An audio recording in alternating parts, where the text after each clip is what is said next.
ماہر نفسیات کہتے ہیں اگر کوئی اہمیت دینا چھوڑ دے تو آپ شکایت کرنا چھوڑ دیں، خاموشی اختیار کر لیں۔ یاد رہے ہر وقت کی دستیابی، پیچھے پڑے رہنا، ہر وقت کی شکایتیں آپ کی اہمیت کو گھٹاتی ہیں۔ بھیک میں خیرات ملتی ہے، مقام، مرتبہ اور عزت نہیں۔ پہلے سونا آسان تھا، لائٹ بند ہوتے ہی نیند آ جاتی تھی، لیکن اب جب بھی ہم سونے کے لیے اندھیرا کرتے ہیں، سوچ کی موم بتیاں صبح تک جل رہی ہوتی ہیں۔ رشتے اکثر اس جگہ پر پہنچ کر بے نقاب ہو جاتے ہیں۔ بیٹی کی طلاق کے بعد والدین، والدین کی وصال کے بعد بہن بھائی، بڑھاپے میں اولاد، مصیبت میں دوست، غربت میں بیوی اور بیماری میں شوہر۔ میں نے ذلت اور رسوائی کے بعد بھی اگر کسی کو محبت پہ قائم دیکھا تو وہ عورت ہے۔ مایوس وہ ہوتا ہے جو اللہ پر یقین نہیں رکھتا، اور محروم وہ ہوتا ہے جو اللہ کی نعمتوں کا شکر ادا نہیں کرتا۔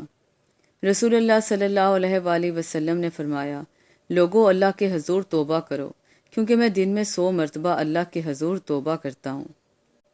کچھ لوگ اپنی اکڑ کی وجہ سے قیمتی رشتے کھو دیتے ہیں، اور کچھ لوگ رشتے بچاتے بچاتے اپنی قدر کھو دیتے ہیں۔ صبر کا گھونٹ دوسروں کو پلانا آسان ہے، خود پیتے ہوئے پتہ چلتا ہے کہ ایک ایک قطرہ پینا کتنا مشکل ہوتا ہے۔ مسکرائیے، کیونکہ مسکراہٹ درد کی شکست بھی ہے اور چہرے کی رونق بھی۔ اپنی تکلیف اس کو بتاؤ جو حل کر سکے۔ ہر کسی کو بتاؤ گے تو اپنا مقام کھو بیٹھو گے۔ دوسروں کی زندگی آسان کریں اور اپنی آخرت۔ خوش اخلاقی ایک ایسی خوشبو ہے جو میلوں دور سے محسوس کی جاتی ہے۔ آپ سمندر کی بات کرتے ہو، لوگ تو آنکھوں میں ڈوب جاتے ہیں۔ خواہشات کا گھوڑا بے لگام ہو جائے تو اپنے ہی سوار کو گرا کر پیروں تلے رون ڈالتا ہے۔ وہ رشتے کبھی نہیں ٹوٹتے جن میں دونوں طرف نبھانے کی چاہت ہو۔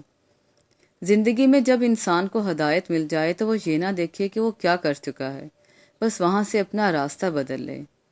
کچھ شامیں زندگی کی ایسی بھی ہوتی ہیں جہاں رفتہ رفتہ سورج نہیں، ہم ڈوب جاتے ہیں۔ گناہ کو پھیلانے کا ذریعہ بھی مت بنو، کیونکہ ہو سکتا ہے آپ تو توبہ کر لو، پر جس کو آپ نے گناہ پر لگایا ہے وہ آپ کی آخرت کی تباہی کا سبب بن جائے۔ بہترین انسان عمل سے پہچانا جاتا ہے، ورنہ اچھی باتیں تو دیواروں پہ بھی لکھی ہوتی ہیں۔ بات کرنے میں مزہ ان لوگوں کے ساتھ آتا ہے جن کے سامنے بولنے سے پہلے سوچنا نہ پڑے۔ لوگ آپ کے آنسوؤں، دکھوں اور اداسی پر اتنا دھیان نہیں دیتے جتنا کہ آپ کی غلطیوں پر دیتے ہیں۔ غور کریں، دنیا کے اندر دین نہیں بلکہ دین کے اندر دنیا ہے۔ آج عمل ہے، کوئی حساب نہیں، اور کل حساب ہوگا، کوئی عمل نہیں ہوگا۔ جب کوئی آپ کو بلا وجہ نظر انداز کرے تو سمجھ لیں کہ وہ آپ سے اپنی زندگی سے نکل جانے کی خاموشی سے گزارش کر رہا ہے۔ جب تک تم اپنے برا چاہنے والوں سے اچھا سلوک نہیں کرو گے، تم نیکی کے بلند درجات نہیں پا سکتے۔ دل دکھانے کے بعد بھی جو آپ سے شکایت نہ کرے، یقین مانیں اس شخص سے زیادہ آپ سے محبت کوئی نہیں کر سکتا۔ جو لوگ رشتہ نبھانے کے لیے دل بڑا کرتے ہیں، اکثر ان لوگوں کو دکھ، تکلیف اور دھوکے ہی ملتے ہیں۔ تقدیر اسے کہتے ہیں جو انسان کو گھیر کر وہاں لے جاتی ہے جہاں وہ جانا نہیں چاہتا۔ لوگ کبھی بھی پوری کہانی نہیں سناتے، وہ کہانی کا صرف وہ حصہ سناتے ہیں جس میں وہ خود صحیح اور باقی سب لوگ غلط نظر آتے ہیں۔ نفرتیں اور حسد وہی لوگ کرتے ہیں جو بے مقصد زندگی جیتے ہیں۔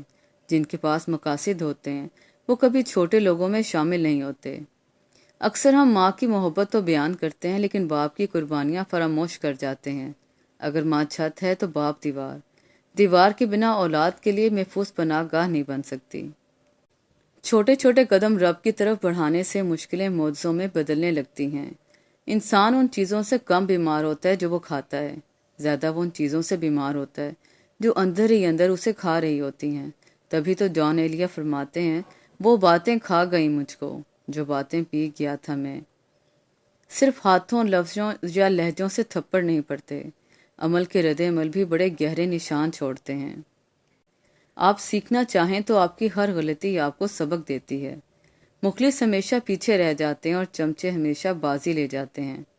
جن لوگوں کی تربیت میں کمی رہ جاتی ہے وہ دوسروں کو تانے مارنے، عیب جوئی کرنے، کیڑے نکالنے، الزام تراشی، بہتان لگانے، پروپیگنڈے کرنے، سازشیں اور چالیں چلنے میں ساری زندگی گزار دیتے ہیں۔ کسی کی اصلی شخصیت دیکھنی ہو تو اسے اختلاف کر کے دیکھ لو۔ اختلاف شخصیت کا ایکس رے ہے۔ عبادات ضرور کیجیے مگر معاملات پر بھی توجہ دیں۔ کعبے کے چکر لگانے سے لوگوں کو دیے ہوئے چکر معاف نہیں ہوتے۔ کچھ لوگوں کو پچھتاوا بھی نہیں ہوتا اور ہم سوچتے رہتے ہیں کہ شاید کسی وقت انہیں احساس ہوگا اپنے منفی رویہ کا، لیکن ایسا نہیں ہوتا۔ یہ پچھتاوے بھی ظرف والوں کے لیے ہوتے ہیں۔ بے حس لوگوں کے پاس صرف اپنا آپ ہوتا ہے۔ سب سے ذلیل ترین انسان وہ ہے جسے حق اور سچ کا پتہ ہو اور وہ پھر بھی جھوٹ کے ساتھ کھڑا رہے۔